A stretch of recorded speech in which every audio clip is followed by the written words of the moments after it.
This is a review, fast forward reviews, and this fast forward reviews, it's fast getaway, fast getaway, fast, fast, fast, fast, fast. Slow the fuck down. Hello. This made my life even more complicated, haven't I? So, go back to a few weeks ago and give a massive shout out to the 80s video shop, straight to video down in the south there. Go back to that. Gets the film, Fast Getaway. See, Britt, I told you this is why we had to come here. Look. So I walked into that video shop, which is absolutely awesome, and that crosses over to the video shop tour video I did, and also the Weird, Wacky but Wonderful for Blown Away, which is a crossover video. I walked in there and Fast Getaway was playing on the television. So today I've watched A Time to Live, and then I came out of that and decided to watch Fast Getaway. Might even get a chance to watch Fast Getaway 2. I'll decide when I get in there. And then the trailer started, and I was getting, is it the VHS where there's loads of Corey Haim trailers? But again, Dream Machine is the car of your dreams. So yeah, Fast Getaway, start of the video, trailer. It's been a couple of random trailers with Henry Winkler, but Dream Machine, yeah. Avatar, it's definitely still not a hit out comedy like. Great concept of the movie. So yeah, check out Dream Machine. It's appeared on loads on the channel. Podcast, there's a great unboxing when I finally get my hands on the New Zealand one, when Abraham's stuck in the boot. And yeah, as I said, it's already been covered. But yeah, it's great to see like a Corey Haim movie. And again, when I would have originally seen this back in the day, Fast Getaway would have been in the video shop and trying to find Dream Machine, because couldn't find it anywhere. And obviously I seen the trailer, I knew it was available. And it wasn't until I got to Much Away in New Zealand in '96 that I actually physically seen it and be able to watch it. And like, for ages thinking that it's going to be an absolute laugh out loud comedy, it's quite got some dark tones. There you go. Corey Haim. So that easy. Dream Machine. Now, is there another trailer? Because I've got a feeling Prayer of the Roller Boys is going to... No, it's not. I'll shut up. Because I think when you watch this on the cell box, you can see the cell box through, Corey Haim did like a promo, especially for Fast Getaway. But yeah, it's really cool to see that. And that totally looks like it's just stole a bit from Total Recall. Stock footage. And then that guy. 15. It's him. Which means it's unsuitable for anyone younger. That's him. Okay, so Fast Getaway. Right. When called King of VHS, this is a movie that has just completely disappeared. Now, as a few people said, oh, got it on DVD, and there was a very limited run of this in Australia. I've never fucking seen one. I know it's got a red cover and Cynthia Roof Rocks behind Corey Haim, who's got the bomber strapped to his chest near the end of the movie. And again, walking into a video shop, this is the one you've seen. Cynthia Roof Rock and Corey Haim. Not available on satellite till the 1st of June 1992, so that's really, really cool, that sticker. That's a solid sticker, that. And there, I've just rewound it. Please rewind the tape after use. So Dream Machine was advertised on there, so as a collector and discovering this actor at the time, this one packs all the punch. And it has got lost to shuffle. Now this is First Independent, even though First Independent does come up when it starts playing, because it's got da-na-na-na. It's got First View on the spine. And when it got a release on Smallbox VHS, dun, dun, dun, it is First Independent. And Cynthia Roof Rock's been chopped out the shot. And one of these, more specifically, that one, has never been opened. Look at that. So that's a nice little pride and gem. And then inside, talked about this a few times, did a video on this. I've actually now got all 4 of these. So Dream Machine was really hard to come by. But again, as a kid, when you got this, I think I had Prayer of the Roller Boys on a sell-through, and it would advertise that Dream Machine was out there. So again, this is a film that was a massive influence when I first got into Corey Haim, because this, again, I didn't have to wait very much for the sequel, because the sequel was also in the shop, but we'll get to that with the sequel.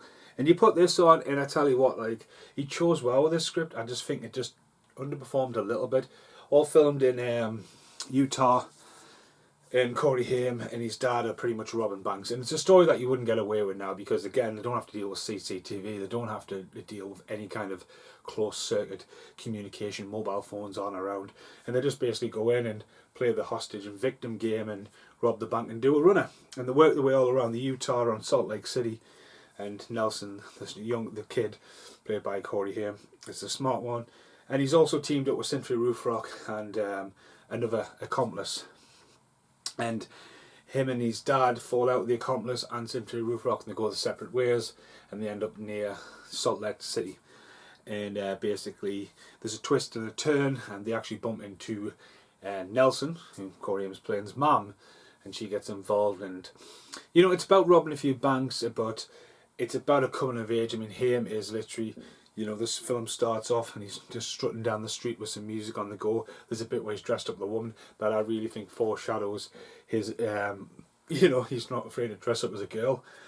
Could have definitely used that in his resume for just one of the girls. But I think what this film does have is some very good stunts in it. The stunt driving at the start's really good. There's a couple of car chases around a barn that ends really well. There's a massive stunt when they jump off the bridge on the rope. And then near the end, there's a min stunt like this.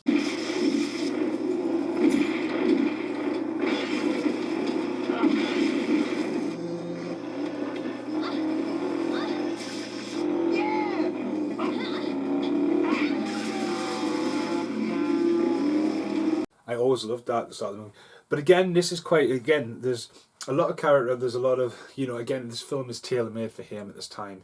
You know, coming off the back end of License to Drive, Dream Machine would have best.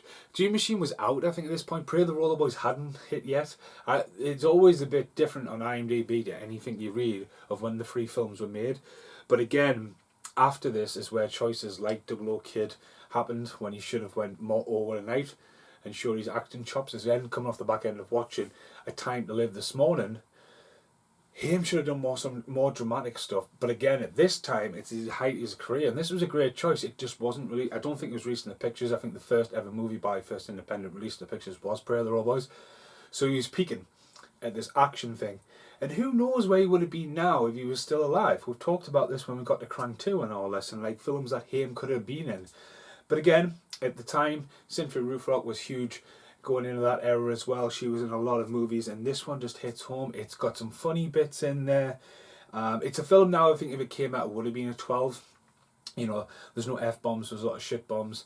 And there's some great stunts when it comes to practical car chasing and stuff like that. And stuff you go, oh, fuck off, how would they even plan that? You know what I mean? And like, the bit where, make sure you stick to the left of the barn. Stay to the left, stay to the left. Hey, Lily. You know, and some of Haim's delivery is a bit like... But again, you can see he's into it again with the truck at the end where he's skidding around. He's actually on the back of the truck and taking some shots, and you can go, that ain't a fucking green screen. But again, going back to it, I think when you watch the sell-through as well, it's not the sell-through, actually, I did mention this before. I think on Prayer of the Roller Boys, on the sell-through to Prayer of the Roller Boys, Corey Haim, for the trailer to Fast Getaway, is doing a promo, you know, and he's got the V-neck. I remember the V-neck haircut, and he's walking around introducing this movie. Again, this is the hype of him, and especially, you know, you look at them films they released around this point, this is definitely where the king of VHS came from at that point in time in his career. And it's a shame that it hasn't been available. It could be picked up by 88 Films and picked up Fast Getaway too, even though the second one isn't as good as the first one. We'll get to that. But what an awesome movie. Goodbye for now.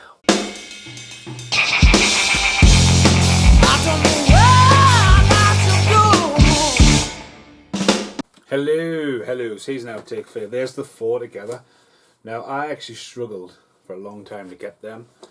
I remember buying Prayer of the Boys originally in my original collection. Sorry, it's the light anyway.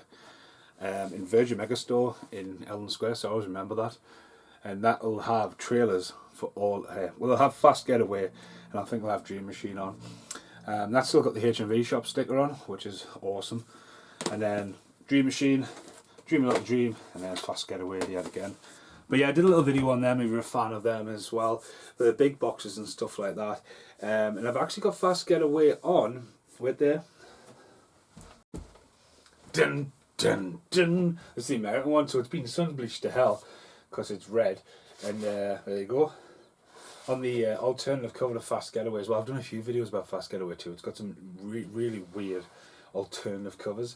But the universal picture of Haim there, rocking British Knights at the time, trainers and hat by the end of the movie as well there, and Haim on the back, you know, strictly posing with the girl. That girl doesn't get enough credit for how hot she is as well, you know.